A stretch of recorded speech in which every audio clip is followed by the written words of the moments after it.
and Palm all dead, Yakubu Gowon was now the most senior surviving northern officer in the Nigerian army. As a Christian from the Middle Belt, his appointment had the attraction of playing down the Muslim-Christian divide whilst restoring power to the north. Like Ironsi, who he was succeeding, he too was close to the British administration, having served as a chief administrative officer, adjutant general under Welby Everard until the Britain completed his tour of duty in January 1965. In the aftermath of the counter-coup, Nigeria was back to a unitary government under northern control. The restoration of direct Fulani control would have to wait until the Biafra secession was crushed. The road to Biafra. I want to take another tea break, by the way, if you wouldn't mind. Thank you so much for sparing your time with me still, all right? Another tea break, and we are almost going to be done. Do you know that if I use the next 1 hour in reading, we could actually finish the book? Should we actually make it a deal, right, that we'll finish the book before we take calls today? Should we? Now, let's make it a deal. Okay. Thank you so much, everyone, so far who has been here. Okay. Just make sure that you are sharing this. Share it. Don't worry about the numbers of people watching. These are people who are interested in this. And it is very, very important. And once you share it, you're going to get others interested too to come around and be part of this. And if this is the first time of listening to this, okay, this is Mayegun's Diary Political. Go back into the diary and see from when we started, from chapter 1, okay? This is us at chapter 8. We're going to touch chapter 9 very soon, and that's going to be the end of it, or possibly chapter 10 as well. I don't think we have up to 40 pages left to read. In fact, let me give it a number. So we are currently on page 252, okay? And this is going to end at page 307. So practically, what we need is just another 50, 52, 55, another 55 pages to read. Let's see if we can do that in an hour, okay? So let's continue. Let's continue now. Brilliant. So, the road to Biafra. One man on whom Gowon's credentials as the most senior northern officer made scant impression was Colonel Ojukwu, the governor of the Eastern region or Eastern Nigeria. Emeka Ojukwu, Odumegu Ojukwu Chukwuemeka, was born in November 1933, like Nnamdi Azikiwe, in Zungeru, northern Nigeria, to Igbo parents. By the time the family moved to Lagos, at the end of the Second World War, his father, Sir Louis Odumegu Ojukwu, was probably the richest man in Nigeria, the Aliko Dangote of his time. Like Azikiwe, Ojukwu spoke the three main languages, Igbo, Yoruba, and Hausa, to different levels of fluency. He had received the best education that money could buy. King's College, Lagos, Epsom College in Surrey, 1 year of a law degree at Oxford before obtaining an honors degree in military history there. On returning home, He joined the civil service as an administrative officer in the Eastern region before joining the Nigerian Army in 1957. With these credentials, if any Nigerian could be said to have been born to rule Nigeria, it was Chukwuemeka Odumegu Ojukwu. However, at this point in time, the very existence of Nigeria was in question. There was no enthusiasm for it within the three major regions. The Western region was still in ashes from the insurgency, the wake of the slaughter of their people that had occurred on 29th May and 29th July 1966. The Igbos were abandoning Nigeria for their homeland. Even after Lieutenant Gowon was installed as Supreme Commander, he was unable to prevent further murders, as that of Major Ekanem, when he had been summoned to military headquarters. Within a few days, all Easterners in the army were either dead, in prison, or had escaped to the east. Those still alive were to later return to Enugu in exchange for the northern soldiers who had formed part of the battalion there.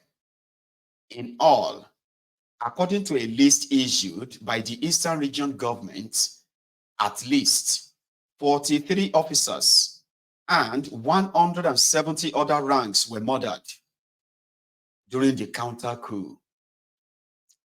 Even the Hausa Fulani had been heard shouting, Araba, separate, separate, separate, during the May pogroms against Igbos.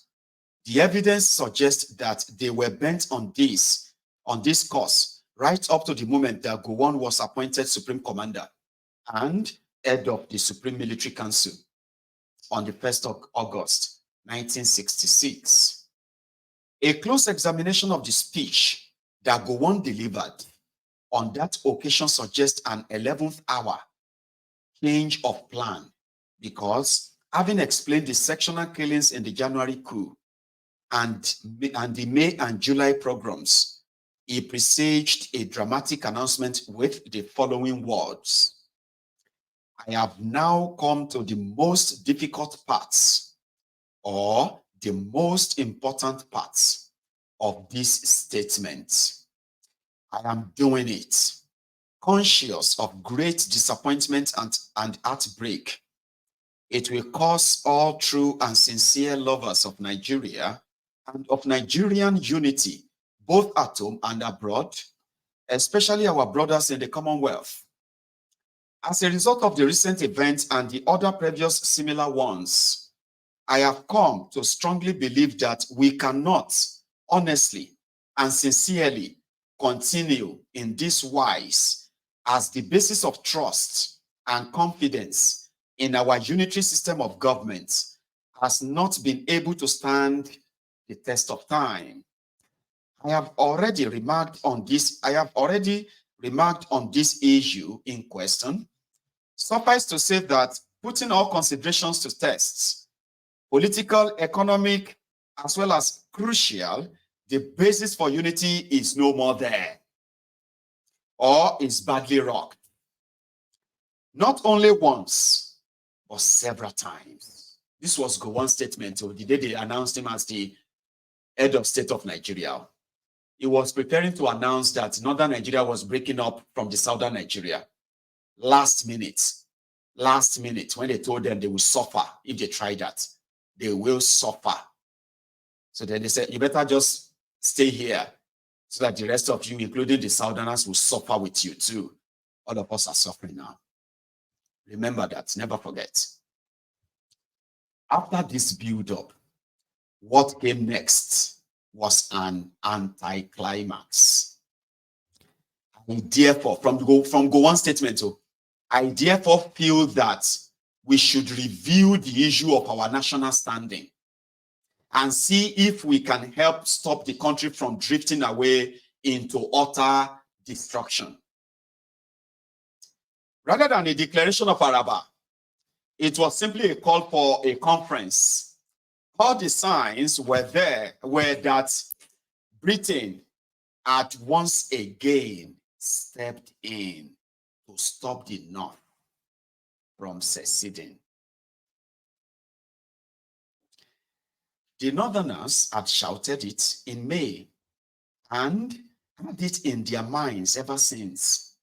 Now was their time to make it a reality. Was there anybody in their way? Certainly none. Was there anything to stop them? Yes, self-interest. Who could use this to stop them? Their friends, especially the international ones, the British and the Americans, and of course, some faithful Nigerians who still believed in the continuity of the nation. When Gowon was formally appointed as Supreme Commander and head of the Supreme Military Council on 1st August 1966, Ojukwu could not bring himself to accept his authority, and he had just cause. Gowon was his junior within the rank-conscious army hierarchy, and besides, decisions of the Supreme Military Council were supposed to be made by consensus and not by majority. The country had effectively divided into two, and the countdown to Biafra had begun. The Aburi Accord. The price for both former partners, North and East, was the support of the West.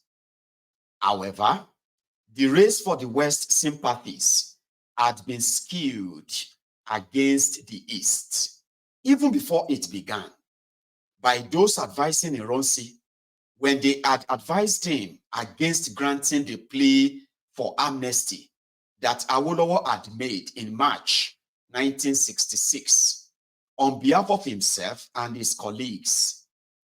On 3rd August 1966, Gowon released Awolowo and Enahoro from prison to the adulation of their Yoruba and Edo people, together with the release of Ijaw leader Isaac Boro.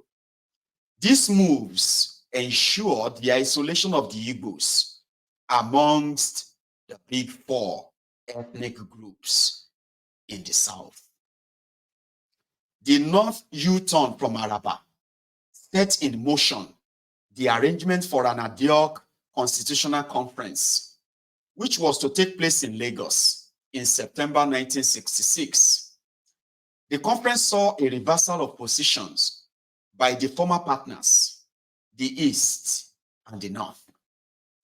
The Igbos, who had all along been the chief advocates of one Nigeria, with a powerful center, were now holding out for a confederacy, while the Hausa Fulani, who had all along been insisting upon the loosest federal arrangement, now insisted upon the type of unitary government the Ironsi administration had pushed through.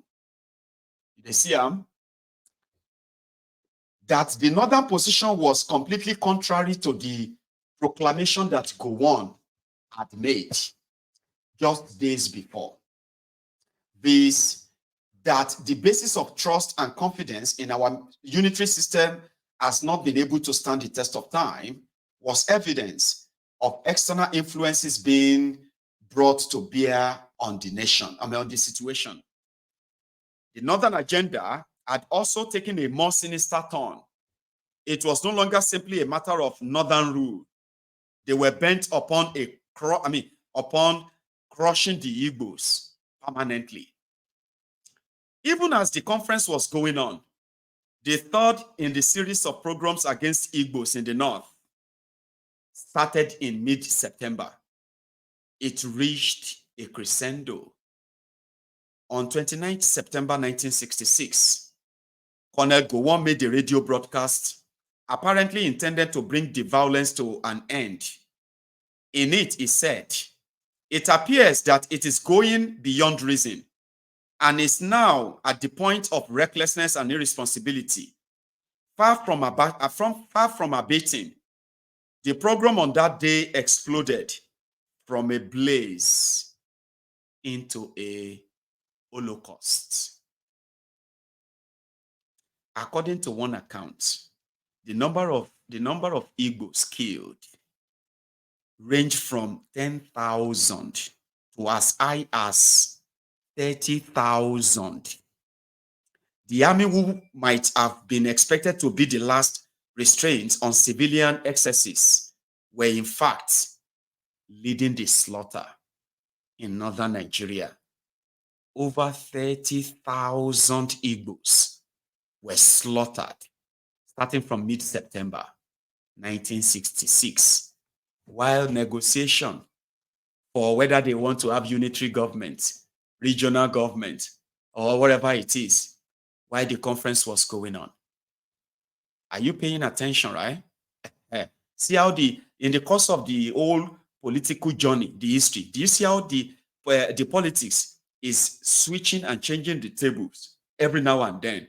And for every table changed, lives were lost. Political decisions were turning the tables. They were making partners, allies here and there. And along the line, as the table was turning, lives were being lost.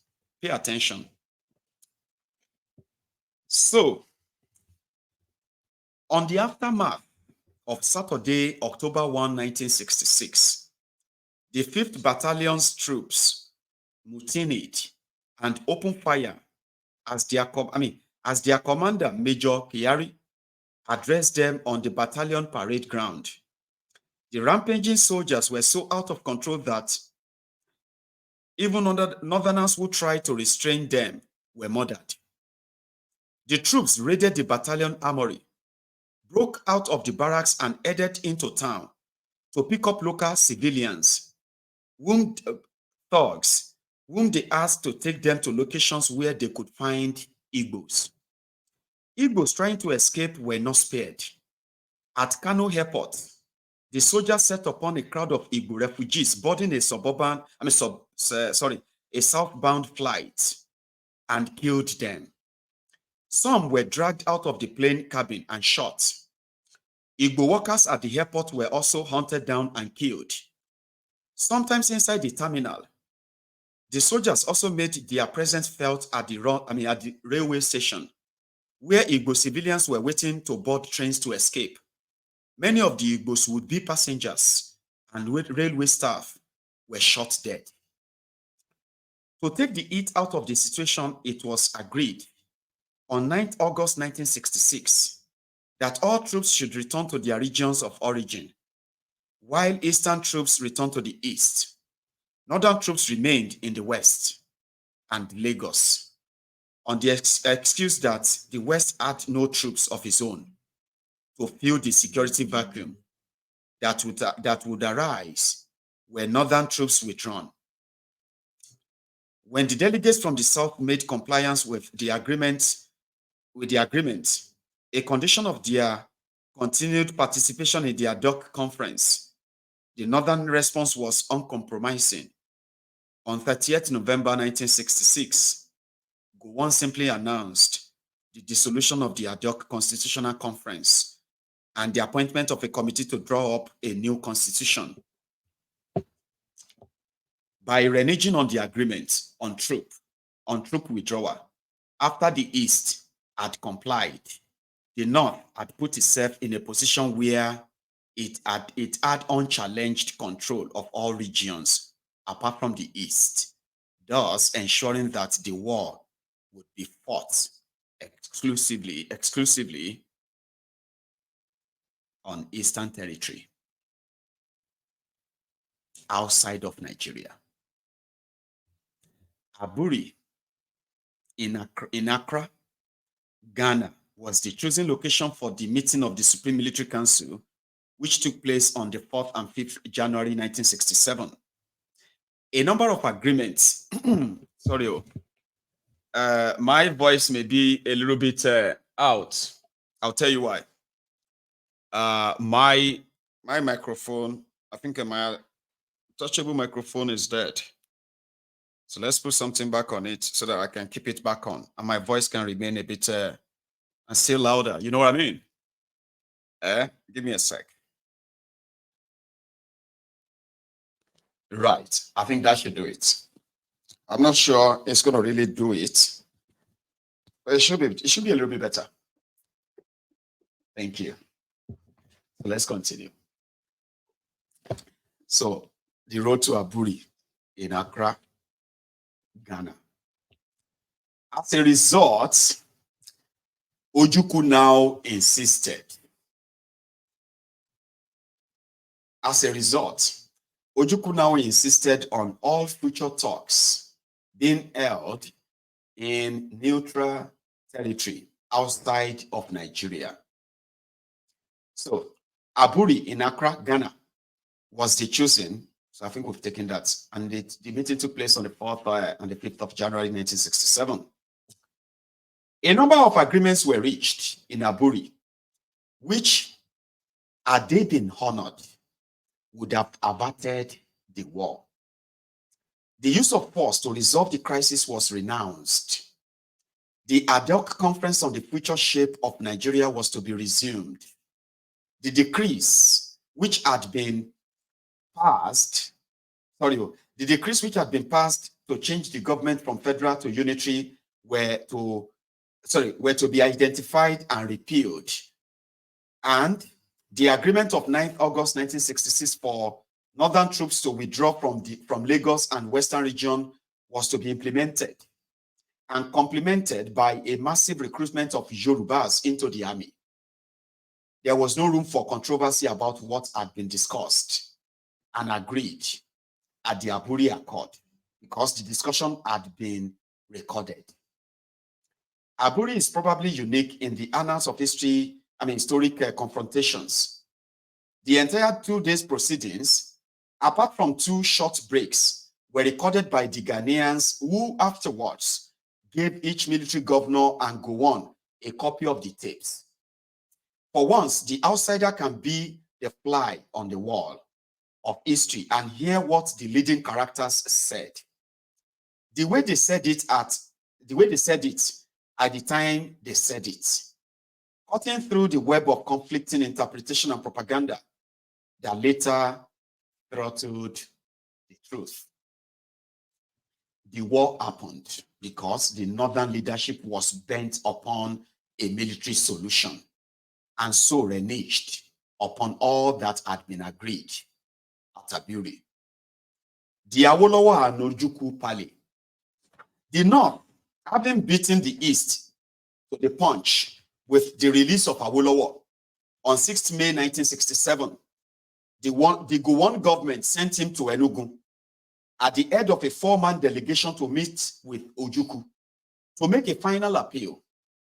Just a few days before, on the 1st May 1967, Awolowo said in a speech in Ibadan, if the Eastern region is allowed by act of omission or commission to succeed from or opt out of Nigeria, then the Western region and Lagos must also stay out of the federation. This has been interpreted to mean that Awolowo had pledged Yoruba support for Igbo secession. However, as in Aburi, the meeting of the 2 leaders was recorded and the transcript bellies the post-war propaganda. The North, having brought the Western region, the Midwest, and the Niger Delta on side with the release from prison of Awolowo, Enahoro, and Isaac Boro, the Igbo leadership realized they were isolated. Ojukwu's attempt to use this meeting with Awolowo to form an alliance with the Western region was coming at the 11th hour in the May month in which the independent state of Biafra was to be declared. To Ojukwu's suggestion that they could now use the meeting at hand to discuss a common front for the South, Awolowo's response was, unequivocal. He said, it will be something near fraud for us to sit down here and discuss in terms of the South, especially as this delegation was sent by a body consisting of the Northern delegation. That was what Awolowo told Ojukwu. But let's continue. Awolowo's concern to ensure that any discussion with Ojukwu with a view to a common front for the South was in the open was hardly surprising, given that barely 9 months had elapsed since it was released on a pardon from the government that he was representing at this meeting, from a long term of imprisonment following a conviction for treason.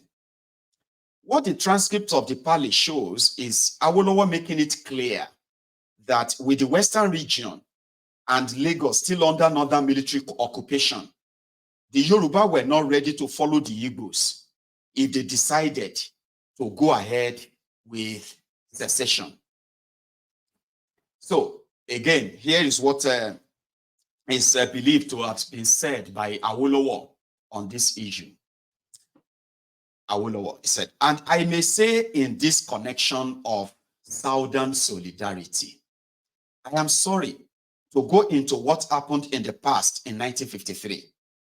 There was an understanding between the band NCNC and the band Action Group. We enter into an agreement, which I hope we will use sometime, to the effect that if the North remained intransigent, we would declare a Southern Dominion. This was signed by myself and Zeke, and I still stand by it. But we prefer that you should send your delegates to the meeting, to this meeting, so that we should, known to everyone, enter into negotiation among ourselves and present a common front to the North. Then nobody can accuse us of conspiracy or trying to divide the country into two parts. I want you to look at it from our point of view. If there were no Northern soldiers in the West, the position would be different. And even if by the time I return home, the Northern soldiers have gone, I still do not want to be accused of perfidy. The issue at hand is not enough for us to say we do not like the North. Rather than encouraging the Igbos to make the unilateral move for Biafra, the path which Awolowo recommended to Ojukwu was the Eastern delegation to attend the reconciliation meeting and to join in a united Southern political front with a view to securing at least moral support internationally if a split later became unavoidable. So, the main concern of these delegates is to ensure that Nigeria does not disintegrate. And I would like to see Nigeria bound together by any bond, because it is better than breaking the whole place up, because each unit will be the loser for it. The economy of the country is so integrated that it is too late in the day to try and sever them without risking the death of one or both of them. So we have come, therefore, to appeal to you to let Eastern representatives attend the meeting of the Nigerian National Coalition Committee. I do not want to put myself in a position where I will be treated as an advocate of the Eastern cause. Let the Eastern delegates go there, make their case, and then as a member of the committee, I will get up and say, I support this entirely. If at the meeting, the East and West present what they want for a new Nigeria, whether temporarily or permanently, and the North says no, we are not going to have it, I will go out and address a world press conference and send our case to that body and say that this is what we have done and the North has turned it down. I will then take any step that is necessary to bring into effect what we want. The North needed to be in a position of being presented with the united front of the South. So the Eastern position was all the most tragic because it appears that the NCNC had also failed to stand with the action group when at the 1954 conference, the latter had proposed that the constitution should contain a right for any region to secede. Perhaps most significantly, the issue of secession was addressed. The action group had urged that such a right should be included in the constitution. The NCNC, in light of its sentiment for Nigerian unity, took a stand against it and was strongly supported by Littleton, a decision that confirmed the collapse of the action group and NCNC pact. The Declaration of Biafra.